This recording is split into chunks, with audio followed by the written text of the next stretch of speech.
Pernah juga ada seperti yang diceritakan oleh Imam Ash-Shazili, beliau bermimpi, ya, ra'an Nabiya sallallahu alaihi wasallam fil manam wa baina yadayhi minal anbiya, ya, wal a'immah wa ashabul fudala. Di situ para sahabat-sahabat Rasulullah sallallahu alaihi wasallam, para nabi, di antaranya Sayyidina Nabi Musa alaihi salam wa Sayyidina Nabi Isa alaihi salam.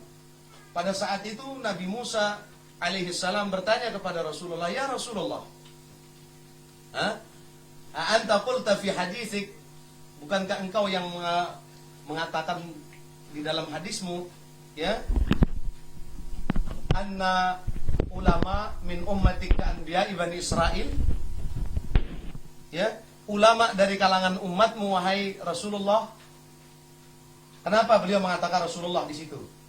Di dalam Taurat itu pada pasal ke-13 ketika dia meminta, qara'tu fit Taurah ay fi suhuf ummatun yad'una ya'muruna bil ma'ruf wa yanhauna 'anil munkar. Di situ di antara isi suhuf atau di antara suhuf yang diterima oleh Nabi Allah Musa alaihi salam, di situ ada umat, dia mengajak kepada yang ma'ruf, mencegah kepada yang mungkar. Mereka beribadah pada satu malam sama dengan 1000 malam. Ija'alhum ummati, jadikan mereka umatku. Itu doanya Nabi Musa alaihissalam kepada Allah. Tapi Allah jawab, faqala jalla jalaluhu hum ummatu Muhammad. Nggak bisa, Musa itu umatnya Muhammad itu. Mun basa mas bagian na mati palang na wahino. Iya ngapain bagian ini jangan. Hum ummatu Muhammad. Alhamdulillah. Nabi Musa sudah tahu keberadaan kita. Maka dullani minhum wahid, kata Nabi Allah Musa alaihissalam, ya Rasulullah. Jadi ketika dia minta, kalau itu tidak, mereka itu tak dijadikan sebagai umatku yang kau sebutkan kriterianya di dalam kitab Taurat, di dalam suhuf yang kau berikan kepadaku, ya Allah, ij'alni min ummati Muhammad sallallahu alaihi wasallam. Terakhir kali udah capek Nabi Musa itu minta kepada Allah supaya umatnya Nabi Muhammad sallallahu alaihi wasallam dijadikan sebagai umatnya. Akhirnya pada akhirnya yang ke-13 kali Nabi Musa itu nyerah. Ij'alni min ummati Muhammadin sallallahu alaihi wasallam. Ya Allah, jadikan aku menjadi bagian dari umatnya Muhammad sallallahu alaihi wasallam. Maka bersyukurlah kita. Nah, Nabi Musa meminta kepada Allah untuk ia menjadi bagian daripada umatnya Nabi Muhammad sallallahu alaihi wasallam. Kita tak perlu berdoa keluar dari rahim ibu kita, langsung kita menjadi umatnya Rasulullah sallallahu alaihi wasallam. Itu dia disebut termasuk ni'matul kubra wa ni'matul uzma. Itulah dia, wa amma bi ni'mati rabbika fahaddits. Alhamdulillah. Kita termasuk. Akhirnya apa? Tunjukkan aku satu di antara umatmu yang sekelas dengan Nabi di zaman Bani Israel. Lalu kemudian faltafatan Nabi sallallahu alaihi wasallam. Thumma qala, aina Abu Hamid Al-Ghazali? Rasulullah sallallahu alaihi wasallam menoleh kepada para sahabatnya. Di situ pada para imam, di sana ada Imam Syafi'i, ada Imam Hanafi, ada Imam Hambali, di situ juga ada Imam Malik bin Anas radhiyallahu taala anhum. Tapi beliau mengatakan, aina Abu Hamid Al-Ghazali? Di mana itu Abu Hamid Muhammad bin Muhammad Al-Ghazali? Ya. Lalu kemudian labbaik ya Rasulullah, dia menghadap ke hadirat Rasulullah sallallahu alaihi wasallam. Nah, baik.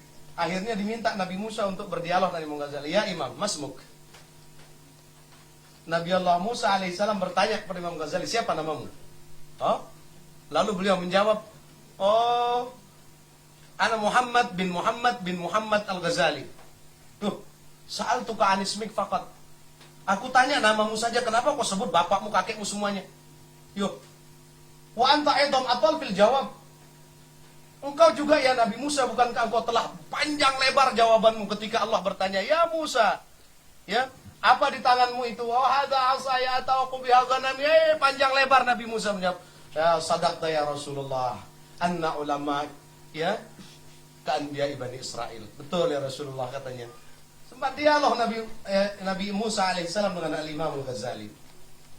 Maka dengan itu kami berhusnuzan dan bertabarruk. Maka memohon dulu waktu itu doa kepada almarhum Habib Muhammad, orang tua kita, guru kita, mudah-mudahan beliau, kita berhadiah Fatihah sekali untuk beliau. Saya sangat rindu kepada beliau ketika di majelis-majelis seperti ini. Masya Allah, beliau selalu menyempatkan hadir di ribat. ala hadhihi niyah wa ala kulli niyatin salih wa la hadratin nabi khassatan li syekhina wa murabbi arwahina al-habib Muhammad al-Fatih bin Mustafa al-Fatih. Bismillahirrahmanirrahim. Shiratal ladzina an'amta 'alaihim ghairil maghdubi 'alaihim waladdallin. Amin. Mudah-mudahan kita mendapat berkah ke atas beliau. Nah itu. Jadi sampai di akhir hadis itu mengatakan wa akhraja minkuma al-katsirut thayyib. Wahai Fatimah, wahai Ali, akan lahir dari kalian itu banyak sekali keturunan yang mereka itu adalah thayyib. Orang-orang baik dan orang-orang terbaik. Itu satu. Wa qala Anas radhiyallahu anhu, wallah laqad akhraja minhum al-katsirut thayyib. Sampai ya Maula Rasulullah sallallahu alaihi wasallam Sayyidina Anas bin Malik ini beliau berkhidmat, ya, ibunya namanya Ummu Hani. Dia diserahkan kepada Rasulullah sallallahu alaihi wasallam dalam umur 10 tahun untuk berkhidmat di dalam rumahnya dan berkhidmat kepada keluarga Rasulullah sallallahu alaihi wasallam. Beliaulah yang tadi kita banyak baca tentang penjelasan wudu, karena beliau yang selalu menyiapkan kebutuhan Rasulullah sallallahu alaihi wasallam. Jadi itu kita ikuti langkahnya Sayyidina Anas bin Malik. Ya, Sayyidina Anas bin Malik. Juga di situ diceritakan ada banyak hadis di dalam riwayat Imam Bukhari yang mengaitkan ketika Rasulullah sallallahu alaihi wasallam yang menyampaikan Rasulullah pada suatu waktu melakukan perjalanan bersama banyak juga di antaranya sahabiah di situ yang nunggang onta. Lalu ada salah seorang di antara mereka itu anak kecil yang bagus suaranya. Dia bersyair, dia melantunkan syair-syair di peperangan Bu'as itu. Lalu sampai onta itu bergoyang-goyang, begini, saking senangnya mendengar. Lalu Rasulullah mengatakan terus kata Rasulullah sallallahu alaihi wasallam, sampai dia dikatakan pelan-pelan, kasihan itu wanita yang ada di atas onta itu. Di dalam kitab Bustanul Arifin dijelaskan di situ, kana ashabu Rasulillah sallallahu alaihi wasallam yunshiduna fil masjid. Wa Rasulullah sallallahu alaihi wasallam bainahum jalisun yatabassam. Satu ketika para sahabat Rasulullah sallallahu alaihi wasallam sedang yunshidun, mereka melantunkan syair-syair tentang kesyukuran mereka. Di situ ada Sayyidina Abdullah ibn Rawahah, ada Hisan bin Sabit juga di sana sahabat Nabi. Ada banyak, termasuk Rasulullah juga ahli syair. Ya, Sayyidina Ali bin Abi Thalib juga ahli syair. Di antara syair beliau yang sangat terkenal itu, Anan Nabiyul Kadzib, Ana ibnu Abdul Muttalib. Di antara syairnya Sayyidina Ali bin Abi Thalib juga yang terkenal itu, Ana alladzi sammatni ummi Haidarah akilukum bisayfi kaila sandarah. Itu mereka semua ahli syair. Lalu min ayyi jihatin naqul anna syara wan nasyid min umuril mubtadi'ah. Ada enggak jalan kita untuk mengatakan bahwa nasyid-nasyid itu adalah perkara yang bid'ah? Biasanya dagang pentol itu biasa pentol gitu kan. Enggak mungkin dia bilang SSS gitu. Kenapa? Karena dia jual pentol. Yang sering bilang, "Oh, ente bid'ah, ente syirik, ente dhalalah, ente neraka." Ya, terima aja, mereka lagi sedekah sama kita. Sahabat Nabi sallallahu alaihi wasallam yunsidun fil masjid. Mereka bernasyid kayak kita tadi itu.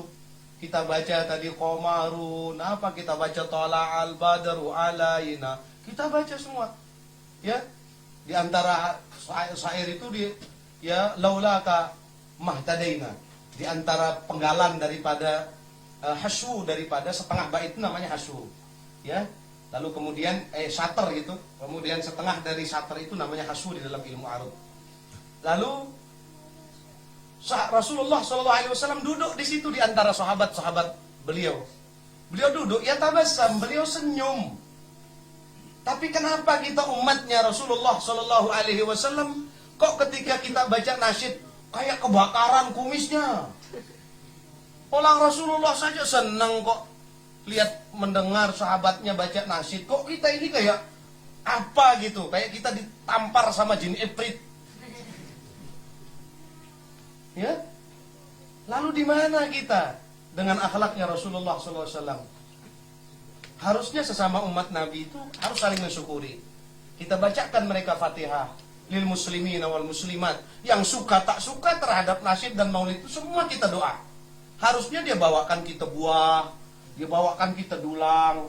Itu karena para sahabat Nabi sallallahu alaihi wasallam begitu memperlakukannya. Ini malah nggak suka gitu.